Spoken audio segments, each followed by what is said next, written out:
Okay, so this is for the optics with physics project. So I did it on a video projector, and I just have a page of notes here. I'm not putting it on a PowerPoint or anything, and I'm just gonna talk about it. And I had an image I wanted to print out, but my printer's being a little whack, so I drew it, but I'll get to that later. And then my sources, I'll put a works cited in with the video when I submit it.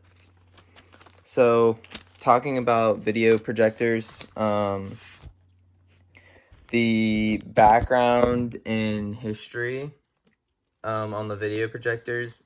So the earliest devices of them was in 1659, which is a lot earlier than I expected it to be. But it was called the Magic Lantern, and it was kind of like, it was made by this guy named Christian Huygens. And it was, he used a concave mirror to direct light from a lamp to a glass slide. So that was kind of the first thing that was considered a projector. And then in 1756, almost 100 years later, this guy, Leonard Euler, developed something called an opaque projector, where the image was placed inside the projector and then it would project onto a wall or anything it was pointed towards. And then you get to the 1940s through the 60s, where the earliest versions of computers were starting to be made. And that's when, you know, projectors were more modernized to go along with that technology they had in the 40s through the 60s. So, you know, people could use them with their computers, and then, yeah, they're just a lot more modernized, and they look old, but they look more like the projectors we have nowadays compared to the other ones I talked about. And then you get to like the 90s to 2000s, and nowadays we have overhead projectors, LCD projectors, you know, just like a lot more stuff. We have really nice projectors at the school for like smart boards and stuff. So we have a lot of different technology that goes with it nowadays. So that's the whole background and history of the video projectors, the most important points anyways. So talking about how it works with optics. So the films, it's kind of complicated, so I'm going to be looking at the page a little bit, but just to remember what I'm saying, because the steps that go into a video projector are pretty complicated. So the films are made of celluloid, which is a transparent medium upon which images are printed. So when you shine a light through them, the image is projected onto a wall, and then by using the lenses to magnify the image, it can appear many times larger than the film itself. So that's how the film gets bigger in the process. And the projector facilitates this process.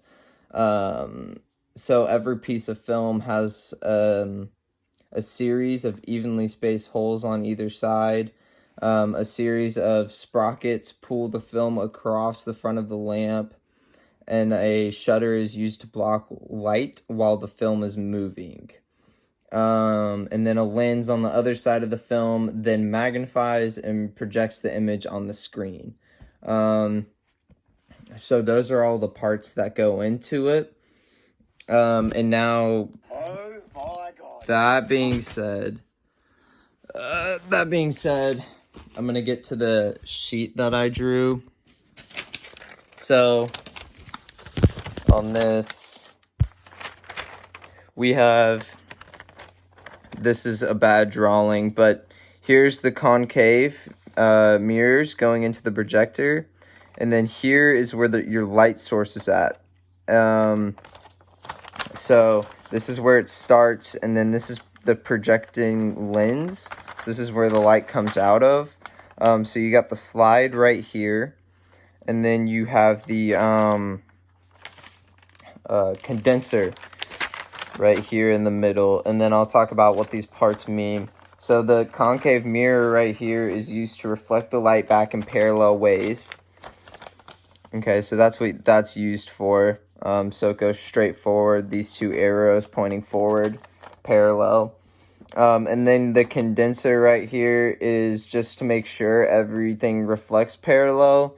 So that's why those two are right there before it goes through the lens and the projecting lens, the slide. And then, so it gets through the slide, which reflects the light, and then the projecting lens is the one that basically projects the image, makes it big on the wall, or whatever surface you're projecting it on.